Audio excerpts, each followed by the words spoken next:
오늘 말씀의 제목 따라해 보실까요? 성령이 하나 되게 하신 것을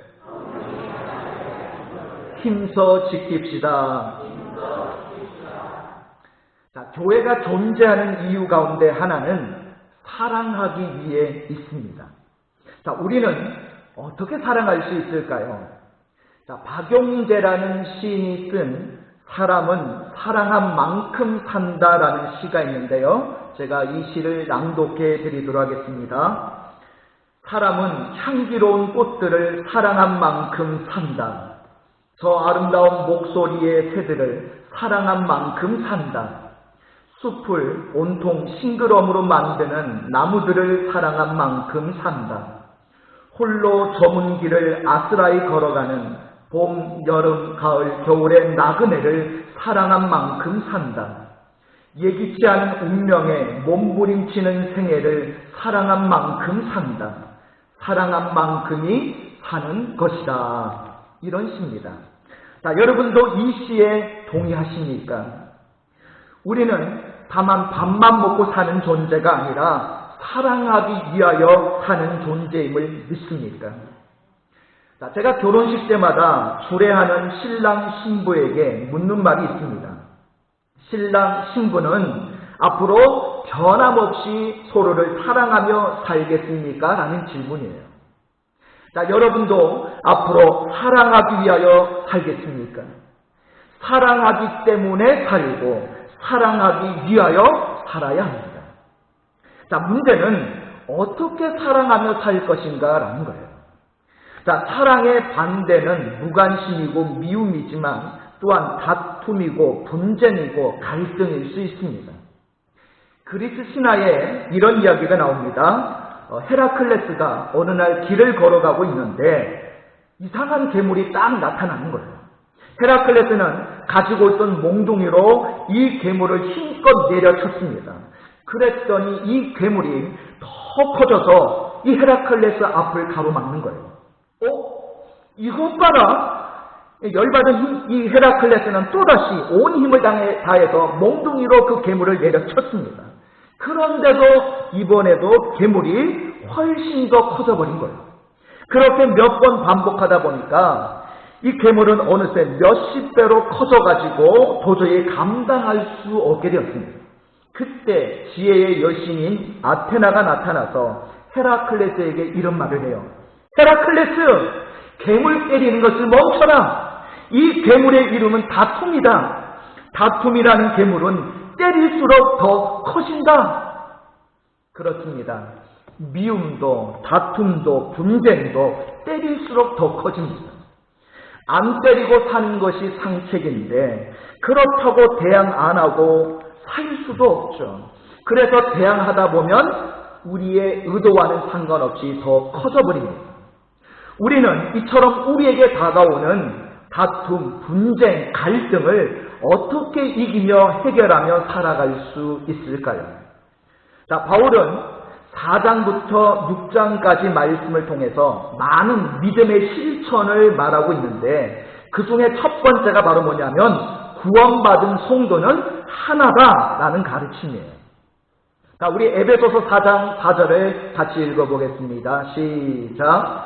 몸이 하나요 성령도 한 분이시니 이와 같이 너희가 부르심의 한 소망 안에서 부르심을 받았느니라. 아멘. 자, 바울은 하나님으로 말미암아 우리가 구원받았다면 우리에게 어떤 일이 생기느냐 이렇게 말하고 있느냐면요. 그 첫 번째가 성도 간의 관계가 새롭게 형성이 된다는 거예요. 어떤 관계로 형성이 되느냐 한번 따라해 보실까요? 우리는 하나입니다. 네. 우리는 주 안에서 하나가 되어지는 관계가 형성된다는 거예요. 자, 이 사실을 강조하기에 바울은 무려 7번이나 하나라는 단어를 사용하고 있습니다. 4절부터 6절까지 말씀을 보시면요. 한 성령, 한 몸, 한 소망, 한 주, 한 믿음, 한 세례, 한 하나님, 이상 7가지 하나됨은 모든 믿는 자에게 해당됩니다. 예수 믿고 구원받았다면 누구도 예외가 없습니다. 우리 모두는 하나다라는 거예요. 자, 어떻습니까? 여러분 이 사실을 믿습니까? 믿음을 가진 우리는 모두 하나임을 믿습니까? 말씀을 통해서 우리 모두가 하나임을 다시 한번 확신하시기 바랍니다. 자, 그렇다면 누가 우리를 하나 되게 하십니까? 한번 따라해 보실까요? 성령이 하나 되게 하십니다. 자, 먼저 바울은 우리를 하나 되게 하신 능력의 원천이 성령님이라고 말씀하고 있어요. 우리 에베소서 4장 3절을 같이 읽겠습니다. 시작. 평안에 매는 줄로 성령이 하나 되게 하신 것을 힘써 지키라. 아멘. 우리를 하나 되게 하신 분이 성령님이시죠.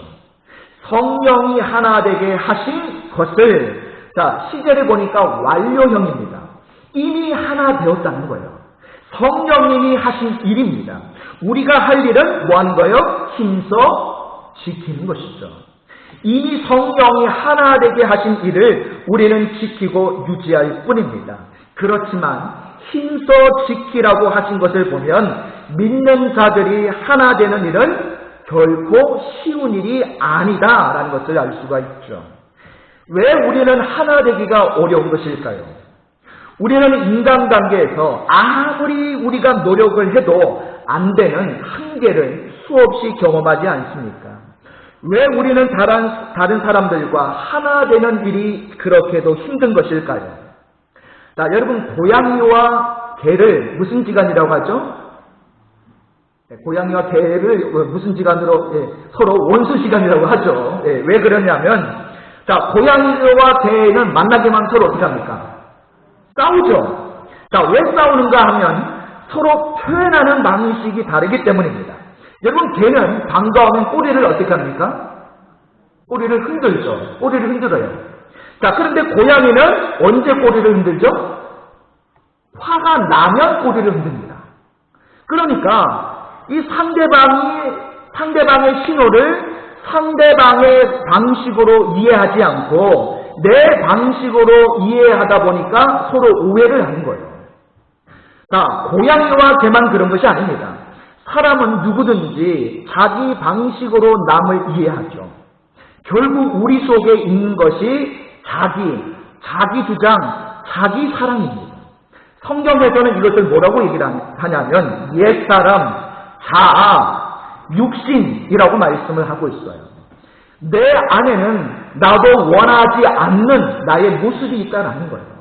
이게 잘못되고 고쳐져야 되고 바뀌어야 된다는 것을 알면서도 쉽게 바뀌지 않는 내가 있다는 거예요. 그것이 상대방을 쉽게 이해하지 못하게 만들고 받아들이지 못하게 하고 있다는 거죠. 자, 그런데 성령님은 이러한 우리의 자아를 깨트리셔서 하나 되게 하신다라는 겁니다. 여러분, 사도행전에 보면 처음 교회를 이룬 사람들이 나오는데요. 너무나도 다양합니다.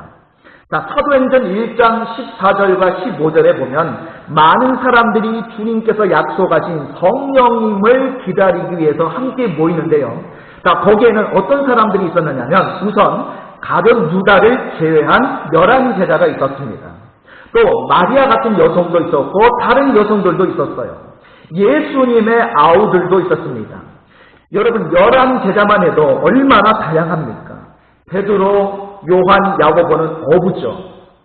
마태는 세리, 시몬은 열심당원입니다. 요즘으로 말하면 극우파 테러리스트라고 할 수 있는 사람이 시몬이에요. 사상적으로 봐도 극우에서 극좌까지, 신분으로 봐도 농부, 어부, 공무원 서로 다 다릅니다. 그런데 이들이 다 하나가 되었다는 거예요. 더 놀라운 것은 오순절입니다. 자, 이 오순절 절기를 지키기 위해서, 자, 각 지역, 각 나라, 각 다른 곳에 흩어져 있던 유대인들이 또 여러 지역에 살던 사람들이 오늘 예루살렘에 모이게 되는데, 자, 그때 모인 사람들에 대해서 성경은 자세하게 소개를 하고 있는데요. 사도행전 2장 9절에서 11절에 보면 바데인, 메데인, 엘람인, 메소보다미아, 유대와 갑바도기와 그리고 본도와 아시아, 그리고 부르기아와 밤빌리아, 애국가 및 구레네에 가까운 리비아 여러 지방에 사는 사람들과 로마로부터 온 나그네들, 그레데인과 아라비아인들이 언급이 되고 있습니다. 자, 그레데인은 크레타 섬에서 온 사람들이고요. 중동 아랍 지역에서도 왔습니다. 놀랍게도 이들은 서로 다른 지역에서 왔어요. 지역만 다르겠습니까? 지역이 다르면 문화도 다르고, 문화가 다르니 사고방식, 가치관, 사회적 신분도 다를 수밖에 없죠. 그런데도 하나가 되었다는 거예요. 자, 누가 하나 되게 하셨습니까? 성령님께서. 성령님이 하나 되게 하신 것입니다. 사도행전 13장으로 가면 안디옥 교회가 나옵니다. 이 사도행전 13장 1절에 보면요, 그 안디옥 교회 지도자들의 명단이 나오는데, 그 지도자들의 명단을 보면 굉장히 다양한 사람들이 나와요. 자, 안디옥 교회에 선지자들과 교사들이 있으니 곧 바나바와 니게르라 하는 시므온과 구레네 사람 루기오와 붕봉왕 헤롯의 젖동생 마나엔과 및 사울이라. 자, 여기서 우리가 눈에 익은 이름들이 나오죠. 바나바가 나오고 사울이 나오는데, 사울은 우리가 잘 아는 누구예요? 바울이죠. 자, 그런데 이 바나바와 바울은 여러분 나이로 보면 한 세대가 차이가 나요. 나이 차이가 그렇게 한 세대가 차이가 날 만큼 나이 차이가 있죠. 헤롯의 젖동생 마나에는 왕족이고 다른 사람들은 평민입니다. 신분적 차이가 있죠. 또 시므온은 니게르라고 나와 있는데, 니게르는 흑인을 이야기하는 거예요. 자, 흑인이었고, 또 루기오 같은 사람은 구레네 사람인데 지금의 리비아에서 온 사람이에요. 지역적으로나 신분적으로나 나이에 있어서나 전혀 다른 사람들이죠. 자, 바나바와 바울도요, 같이 사역을 했지만 어떻습니까? 전혀 다른 사람이었죠. 여러분, 바나바는 지중해 서민 키프러스에서 자라났고, 바울은 로마의 영토였던 다소에서 태어났습니다. 자, 바나바의 기질이 어떠냐면 인신 좋은 이웃사람 같은 기질을 가지고 있어요. 거기에 반해서 바울은 날카롭고 아주 명석한 학자 스타일입니다. 그런데 어떻게 보면 둘이 완전히 성향과 기질이 다른데도 불구하고 둘은 하나가 되었다는 거예요.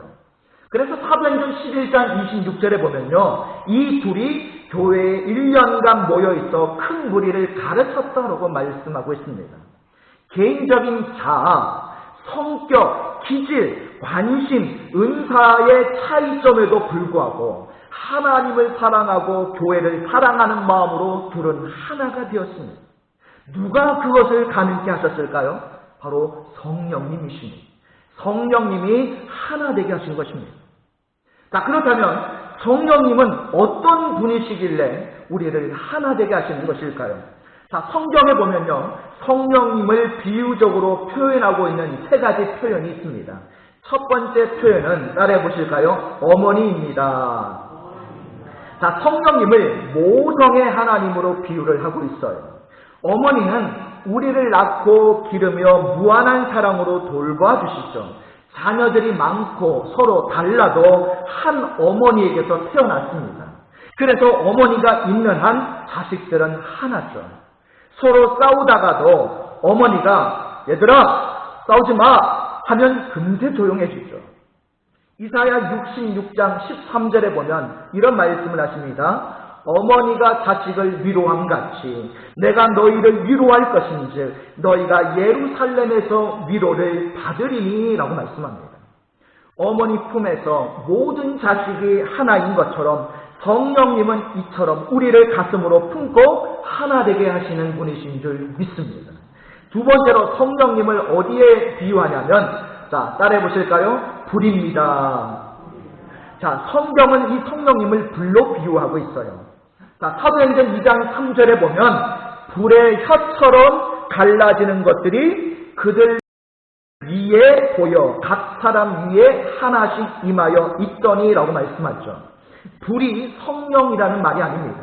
성령이 불과 같다는 거죠. 자, 불은 태웁니다. 불은 소멸시키죠. 불은 불순물을 제거하여 정화시켜서 순수한 것만 남게 합니다. 성령의 불은 우리 속에 있는 죄와 불순물을 태워서 정화시킨 후에 하나님과 연합되게 하고 우리의 이웃들과 연합되게 한다는 거예요. 그래서 회개가 필요한 이유가 바로 여기에 있는 거예요.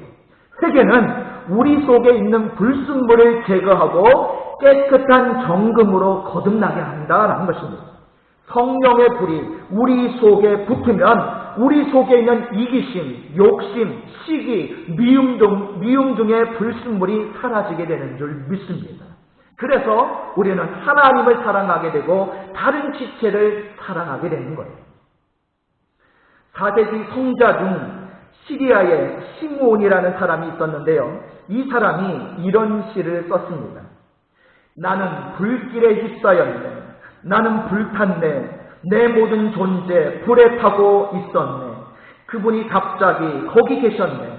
말할 수 없는 모습으로 나와 하나가 되고 표현할 수 없는 모습으로 나와 연합하셨네.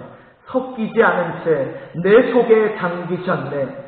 불이 철로 나를 녹이듯이 빛이 크리스톨로 나를 녹이듯이 그분은 나를 온통 불로 만드셨네. 자, 성령님이 우리를 태우고 녹이면 하나님과 연합된다는 것입니다. 이 사람은 금을 불로 연단하는 과정을 통해서 우리가 성령으로 새로워진다라는 것으로 이해했습니다. 금은 아무리 뜨거운 불을 가해도 소멸되지 않죠.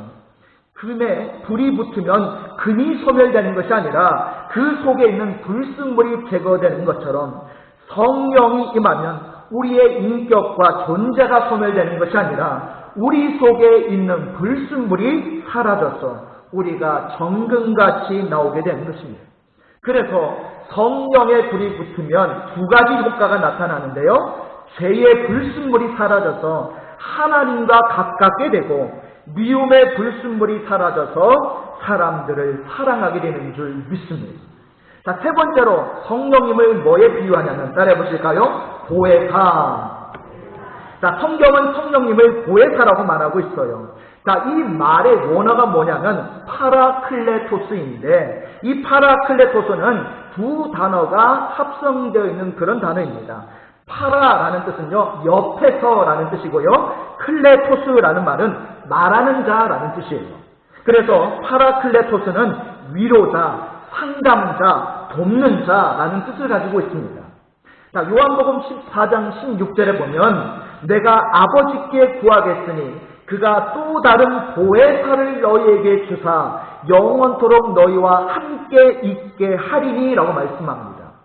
자, 성령님이 어떻게 우리를 하나 되게 하시는 줄 아십니까? 자, 우리가 누군가에 대해서 미워하는 생각, 또 그에 대해서 오해하고 갈등 관계 있으면요, 여러분 성령님이 옆에서 뭐라고 속삭이시죠? 야, 또 왜 그래? 야, 꼭 그렇게 생각해야 되겠니? 야, 꼭 그렇게 미워해야 되겠어? 다시 한번 생각해봐. 이렇게 옆에서 우리를 위로하시면서 때로는 책망도 하시면서 상담도 해주시니까 그 성령님의 음성을 듣고 순종하다 보면 결국 용서하게 되고 사랑하게 된다는 거예요.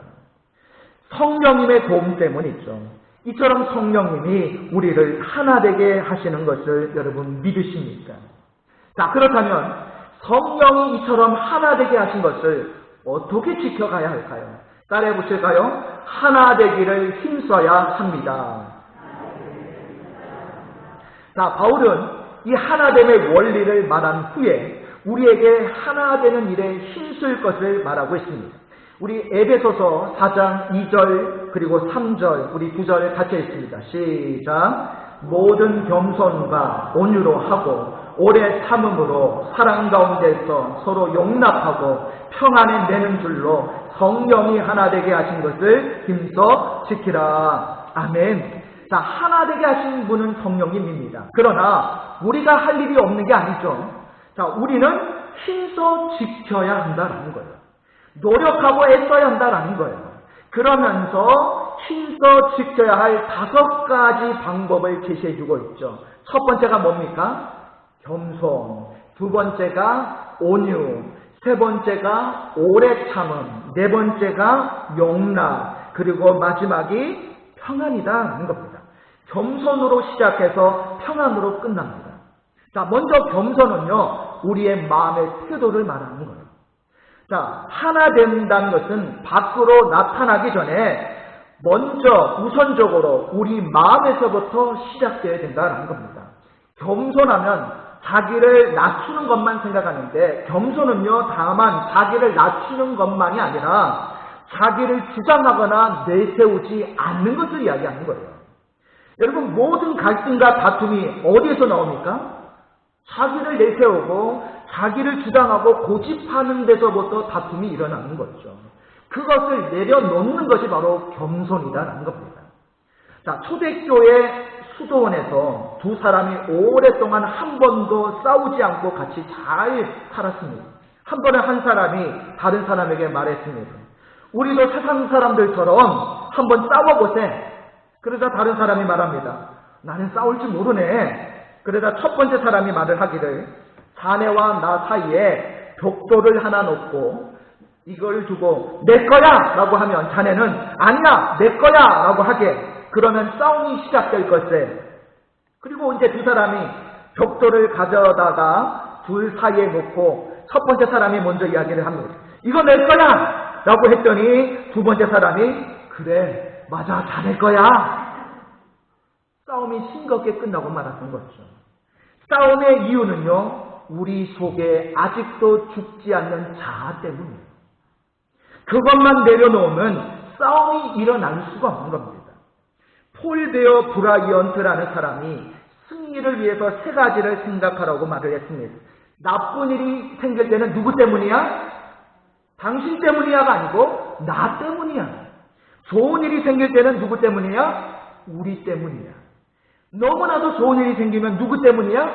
당신 때문이야. 이렇게 생각하면요, 싸울 일이 없다는 거예요. 겸손은 고개를 숙이는 것이 아닙니다. 겸손은 내 속에 있는 자아를 내려놓는 거예요. 내려놓을수록 하나가 될 줄로 믿습니다. 자, 다음이 이제 온유죠. 온유의 문자적인 의미는 부드러운 것입니다. 그러나 조금만 더 들어가면 이 온유는요, 상대방의 입장에서 생각하고 보는 것이 온유예요. 자, 이것을 한자 사자성어로 뭐라고 얘기합니까? 역지사지라고 이야기하죠. 오래전에 간디라는 영화가 있었는데요. 이 간디는 힌두교와 이슬람교로 나뉘어진 인도를 이끌던 지도자였습니다. 그런데 두 종교가 서로 싸우죠. 그래서 간디가 이 문제를 해결하기 위해서 단식을 시작을 했는데, 어떤 힌두교도가 와서 단식을 중단할 것을 원했죠. 그때 간디가 이렇게 말을 합니다. 힌두교도와 이슬람교도가 싸움을 중단할 때까지 이 단식을 계속하겠소. 이때 그 말을 듣고 있던 어떤 힌두교 지도자가 이런 말을 하는 거예요. 선생님, 말도 마십시오. 제 아들이 어떻게 죽었는지 아십니까? 이슬람교 폭도들이 와서 제 아들을 잔인하게 죽였습니다. 그때 제가 결심했죠. 이슬람 교도가 이 땅에서 한 명도 없이 사라질 때까지 나는 끝까지 싸우겠다. 그때 간디가 이 말을 듣고 이렇게 말을 합니다.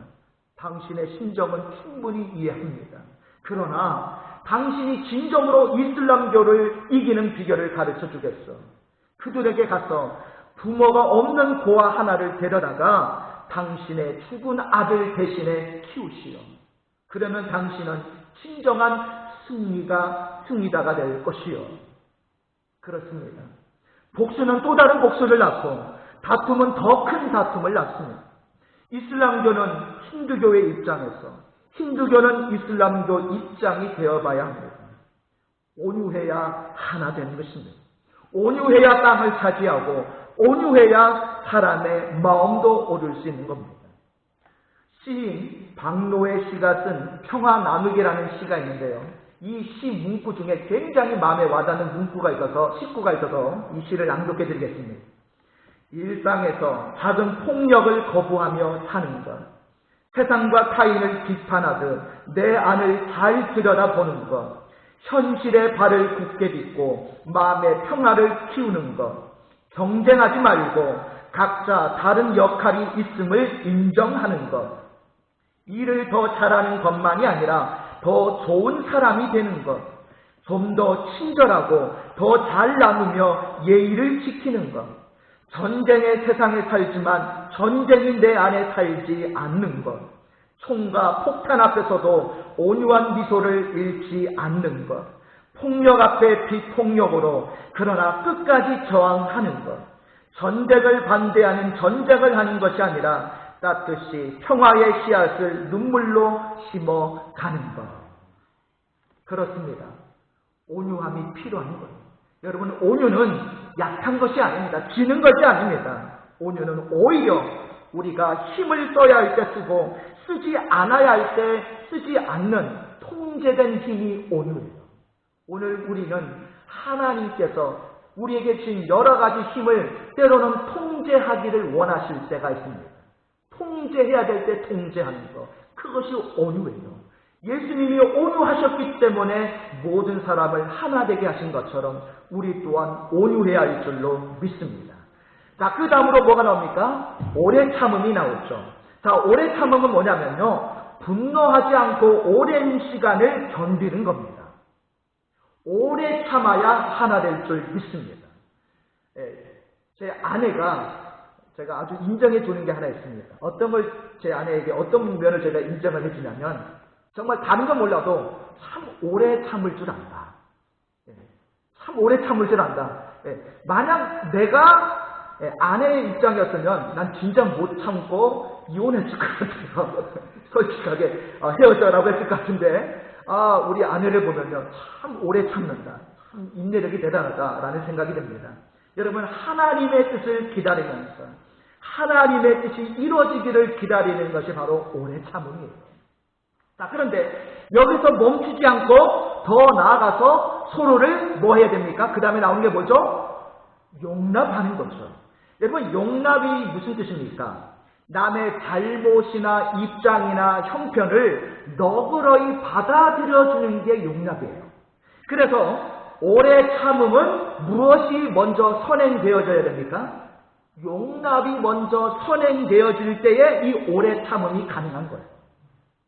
데살로니가전서 5장 14절에 보면요, 게으른 자들을 권계하며 마음이 약한 자들을 격려하고 힘이 없는 자들을 붙들어주며 모든 사람에게 오래 참으라라고 말씀하고 있습니다. 자, 이처럼 우리가 서로를 겸손, 온유, 오래 참음, 용납으로 대하면 우리 안에 뭐가 생기는 줄 아십니까? 평안이 생긴다는 거예요. 그리고 이 평안이 우리를 하나로 매는 줄이 되는 거예요. 여러분, 교회가 평안하면 어떤 일이 생깁니까?